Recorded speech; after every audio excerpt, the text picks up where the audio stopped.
আপনাদের মধ্যে অনেকেই আছেন যাদের জীবনে নানা রকম ঝুট ঝামেলা, ঋণ নিয়ে সমস্যা, শত্রুতা, আইনি সমস্যা, মামলা মোকদ্দমা। বাড়িতে ঢুকলে আপনি মানসিক দিক থেকে অস্থির হয়ে পড়ছেন, কিংবা অফিসের পরিবেশও সেই জায়গাটা রয়েছে। তাহলে জানবেন আপনার বাড়ি কিংবা অফিস কিংবা ব্যবসার জায়গায় বাস্তু দোষ আছে। আমি যে নিয়মটা বলতে যাচ্ছি, যেদিন থেকে শুরু করবেন সেদিন থেকে টানা 21 দিন করতে হবে। এর মধ্যে যেন কোনো গ্যাপ না যায়। একদিনও যদি গ্যাপ যায় তাহলে সেদিন থেকে আবার 21 দিন কাউন্ট করা শুরু করতে হবে।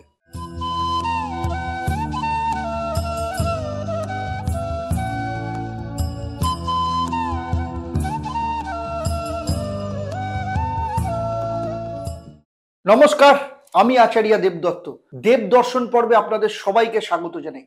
দেব দর্শন পর্বে আজ আমি এমন একটা বিষয় নিয়ে আলোচনা করতে যাচ্ছি যা আপনারা আগে কখনোই এভাবে শোনেননি। এটুকু বলতে পারি, আজকে এই পর্বের শেষে আপনাদের জীবন পাল্টাতে চলেছে, এবং মাত্র 21 দিন যদি নিয়মিতভাবে মেনে চলেন তাহলে আপনার জীবন থেকে সংকট মোচন হতে চলেছে। তবে একটা কথা মাথায় রাখবেন, আমি যে নিয়মটা বলতে যাচ্ছি, যেদিন থেকে শুরু করবেন সেদিন থেকে টানা 21 দিন করতে হবে। এর মধ্যে যেন কোনো গ্যাপ না যায়। একদিনও যদি গ্যাপ যায় তাহলে সেদিন থেকে আবার 21 দিন কাউন্ট করা শুরু করতে হবে। আপনাদের মধ্যে অনেকেই আছেন নিয়মিতভাবে প্রতিদিন হনুমান চল্লিশা পাঠ করেন, কিন্তু যে ফল পাওয়ার কথা অনেক ক্ষেত্রে আপনারা সেই ফল পান না। আজ আমি এই পর্বে আপনাদের জানাবো কিভাবে আপনারা অত্যন্ত দ্রুততার সাথে ফল লাভ করবেন, এবং সেই ফল লাভের রহস্য কি তা আমি আপনাদের শেয়ার করতে যাচ্ছি। সেই সাথে প্রতি পর্বের মতো এই পর্বেও থাকবে আপনাদের জন্য একটা প্রশ্ন, এবং সেই প্রশ্নের সঠিক উত্তরদাতাদের জন্য আমার পক্ষ থেকে থাকবে একটা সারপ্রাইজ, যা আমি এই পর্বের শেষে আপনাদের জানাবো। তাই ভিডিওটা খুব মন দিয়ে শুনবেন। তবে শুরু করার আগে ছোট্ট করে আপনাদের আমি স্মরণ করিয়ে দেবো, যারা এই মুহূর্তে আমার ভিডিওটা আমার ইউটিউব চ্যানেলে দেখছেন কিন্তু এখনো পর্যন্ত চ্যানেলটাকে সাবস্ক্রাইব করেননি, তাদের অনুরোধ করবো চ্যানেলটাকে সাবস্ক্রাইব করে বেল আইকনটাকে প্রেস করুন। আর যারা আমার এই ভিডিওটা এই মুহূর্তে আমার ফেসবুক পেজে দেখছেন কিন্তু এখনো পর্যন্ত আমার পেজটাকে লাইক ও ফলো করেননি, তাদেরকে অনুরোধ করব আপনারা পেজটাকে লাইক ও ফলো করুন, যাতে পরবর্তী ক্ষেত্রে যখনই আমি নতুন কোনো ভিডিও আপনাদের জন্য আপলোড করব সঙ্গে সঙ্গে তার প্রথম নোটিফিকেশন আপনাদের কাছে চলে যায়। তাহলে চলুন মূল আলোচনায় ফেরা যাক। আপনাদের মধ্যে অনেকেই আছেন যাদের জীবনে নানা রকম ঝুট ঝামেলা, ঋণ নিয়ে সমস্যা, শত্রুতা, আইনি সমস্যা, মামলা মোকদ্দমা, এই ধরনের নানা রকম সমস্যায় আপনাদের অনেকেরই জীবন ভীষণভাবে বিব্রত হয়ে পড়েছে। এর পাশাপাশি আপনাদের অনেকের মধ্যেই যাদের মাথার উপর ঋণ খেলাপি মামলা, কোন রকম আর্থিক জরিমানা কিংবা সরকারি দিক থেকে কোনো সমস্যার মধ্যে দিয়ে আপনি ভীষণভাবে জর্জরিত হয়ে রয়েছেন। তবে আজই আপনার ঘরের বা অফিসের দক্ষিণ দিকের দেওয়ালে এক হাতে গেরুয়া পতাকা ও এক হাতে গদা নিয়ে দাঁড়ানো অবস্থায় হনুমানজির মূর্তি বা ছবি প্রতিষ্ঠা করুন, এবং তার সামনে বসে প্রতিদিন হনুমান চল্লিশা পাঠ করা শুরু করুন।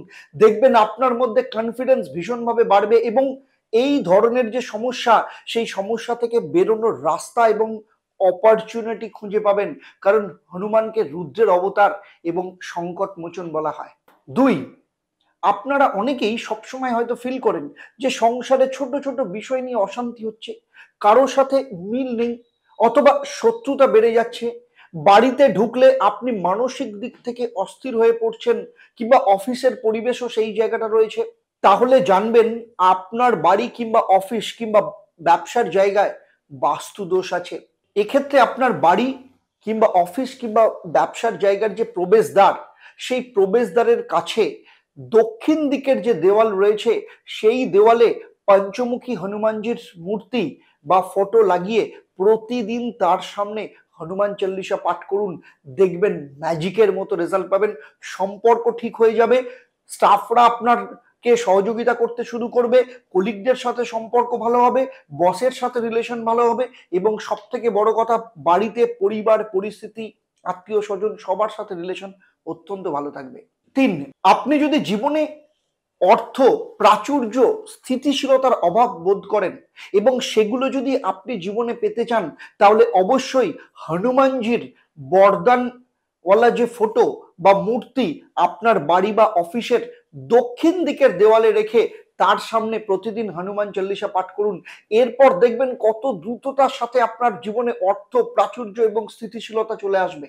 4, আপনার বাড়িতে বা আপনার পরিবারের সদস্যদের মধ্যে কেউ না কেউ প্রায় যদি নানা রকম শারীরিক সমস্যার দিক থেকে ভোগেন, কিন্তু কিছুতেই তার সমাধান খুঁজে পাচ্ছেন না, সেক্ষেত্রে আমি বলবো তিনি যে ঘরে থাকেন সেই ঘরের দক্ষিণ দিকের দেওয়ালে যদি সঞ্জীবনী সহ বিশাল্যকরণী পর্বত হাতে হনুমানজির ছবি বা মূর্তি রেখে তার সামনে বসে যদি হনুমান চল্লিশা পাঠ করেন, তবে সেই ব্যক্তি শারীরিক দিক থেকে সুস্থ হয়ে যাবেন এবং আপনার বাড়িতে নানা রকম যে শারীরিক দিক থেকে সমস্যা, এই ধরনের সমস্যা থেকে আপনি এবং আপনার পরিবারের সবাই কিন্তু মুক্ত হয়ে যাবেন।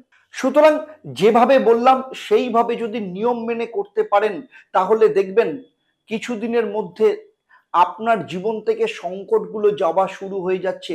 এবং তার সাথে খুব ইম্পর্টেন্ট, দেখবেন কোনো মানুষের রূপ নিয়ে হনুমানজি বা কোনো মানুষের দ্বারা হনুমানজির আশীর্বাদে আপনি আপনার সমস্ত বিপদ থেকে রক্ষা পেয়েছেন।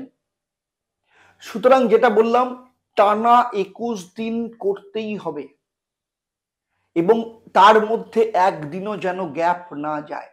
এতক্ষণ আমি হনুমানজি ও হনুমান চল্লিশা পাঠ নিয়ে যে আলোচনা করলাম, আপনাদের কেমন লাগলো অবশ্যই আমাকে কমেন্ট করে জানাবেন। আর যদি ভালো লাগে অবশ্যই সাবস্ক্রাইব, লাইক ও ফলো করবেন এবং অন্যদেরকে শেয়ার করবেন। আপনার একটা শেয়ার হতে পারে তার জীবনে ভালো কোনো পরিবর্তন নিয়ে আসতে পারে। এবারে আসবো আমি এই পর্বের প্রশ্ন। আমি এই ভিডিওতে উল্লেখ করেছি যাদের শারীরিক দিক থেকে সমস্যা রয়েছে তাদের ক্ষেত্রে হনুমানজির কোন ধরনের মূর্তি বা ছবি বাড়িতে লাগাতে হবে। যারা সঠিক উত্তর দেবেন তাদের মধ্যে থেকে প্রতিবারের মতো লাকি ড্রয়ের মাধ্যমে 3 জন সঠিক উত্তরদাতাকে বেছে নিয়ে আপনাদের কিংবা আপনাদের পরিবারের কোনো একজন সদস্যের জন্মছক ও তার সমস্যা নিয়ে পরামর্শ দেব। এবং আপনারা জানেন আমার এই পরিষেবা আপনাদের জন্য সম্পূর্ণ বিনামূল্যে থাকে। এবার থেকে প্রতি শনিবার ইউটিউব শর্টস কিংবা ফেসবুক রিলসের মধ্যে দিয়ে আপনারা জানতে পারবেন যে প্রতি সপ্তাহে আপনারা কারা বিজেতা হয়েছেন।